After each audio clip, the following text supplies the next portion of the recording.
If you've followed along with the channel here, you know that I have been fighting against the comic industry, the SJWs controlling it, and all the toxic nonsense that goes along with those cry bullies since before it was cool. There wasn't a lot of people joining me in my choruses when I was talking about Marvel and how they were ruining their entire brand. They were ruining the entire lives of fans with their extreme left-wing politics back in 2017. There were only a few voices back then, but now it's pretty great. We've got a movement going, and a lot of people are joining in, and we are really pushing back against all the conventions of the industry. I'm really glad to see it.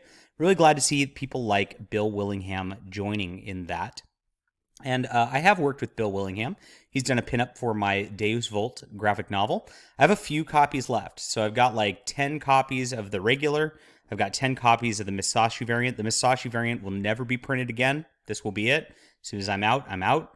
And we will be taking this down soon because as soon as I start running out of these books, that's going to be the end of that. If you haven't already backed it, this is being hailed as the best graphic novel of the year. It's a throwback to Conan. It's a throwback to the old 60s Doctor Strange, before the comic industry was really toxic, when things were great. And I hope you'll check it out. That link is in the description below. All right.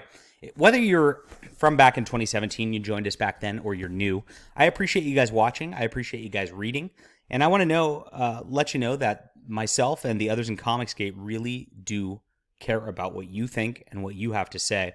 That's hopefully what makes us different than the prose that Bill Willingham talks about in his Substack article, which I will also throw this link in the description below. It's a good read. I'm not going to read the whole thing on a video, but he really goes into a historical perspective as to why people like Dan Slott, people like Mark Waid, people like even Donnie Cates down the line treat their fans like they're someone under their thumb to kind of stamp out if a fan disagrees with them. There's been a problem with the comic industry pros for a long time. It goes beyond just simple, who voted for who, though that's a big part of what their litmus test they look for. If you signal that you're not the right politics as them, they immediately start to treat you as an enemy, whether you're a longtime reader or not. Dan Slott the other day actually was chastising a fan for following a YouTuber named Englentine. He's got a channel called I Love Comics.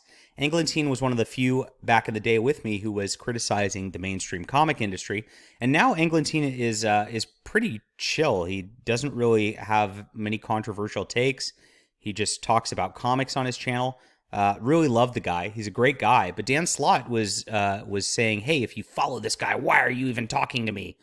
And it's pretty nuts that, you are so tribal that you don't want people to buy your books, that you don't want people to follow you just because they like a critic of the comic book industry.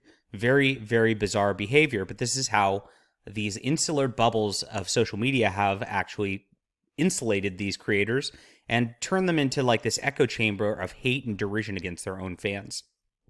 Now, Bill Willingham's article here talks about how the comic industry really stems from bullying all the way back. And now we're at like a third generation of bullies being bullied. And it's really interesting. He starts out with a talk about Jim Shooter and how Jim Shooter actually went to work for DC at 13, 14 years old, writing Legion of Superheroes scripts for them.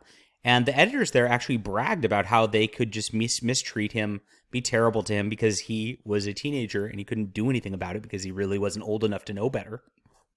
Unbelievable if that story from Shooter is true. But that comes down the line where a lot of these creators were then just treated poorly. They're treated like disposable people is what it comes down to. They know that there's another fan in line who like is so in love with the next Legion of Superheroes, who has read every single issue, who is an encyclopedia of knowledge of it, that they can really just treat these people as disposable. And just as soon as they act out of line, say the wrong thing, or even just get too popular and command too much money for their work, like some creators, they will just move to the next person down the line. And so it creates a culture of fear where every person in the comic industry is afraid of losing their jobs, losing their livelihood, being canceled at any moment for politics, for just being too popular, just for any potential reason. And that culture of fear makes people lash out at others, makes them hate the next generation of people and not want to help and lift people up, but rather try to stamp any potential competition out. And it becomes kind of crazy. But eventually it does turn on their own fans. And this is where Bill Willingham talks about Dan Slott. Dan Slott, again, is just notorious, as he says, for how badly he treats his readers. He just goes online and starts trashing people who, might have a criticism about any of his works. These are longtime readers, longtime Marvel fans, and it's crazy that he's allowed to do this. Bill Willingham goes on. There's actually this Marvel documentary series on Disney Plus where they do a whole Dan Slott episode where Dan Slott is trashed the entire episode, like unable to write a script because he's just so focused on Twitter, which is actually, true to his real life. The editor trashes him throughout the entire movie. And Bill Willingham posits that like this culture where the editors trash the writers then trash the fans, and it creates a vicious cycle over and over and over again where they just hit the next person down the line because they're, of course, too afraid to punch up and hit their bosses or anything like that when they've been bullied for so long and in that culture for so long. It's like a big Stockholm syndrome and then craziness. Jeez.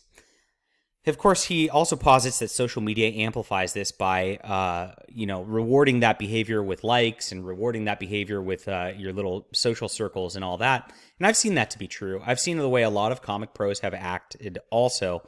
When they get within their circles, if one person, doesn't like one person, they all start to pile on together.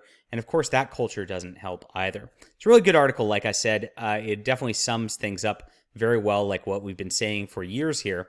And I'm glad that people like Bill Willingham are not afraid to speak out at this juncture because there are alternatives cropping up. We can crowdfund now. We can go on Substack like Willingham does. All sorts of different options to get away from this toxic, centralized industry. And I hope that as that infrastructure crumbles and as those companies lose more and more readers to our great works, that the culture will start to change to be one of positivity where we can all lift each other up as creators. All right, let me know what you think about this. Hit that like and subscribe button. We'll be back soon.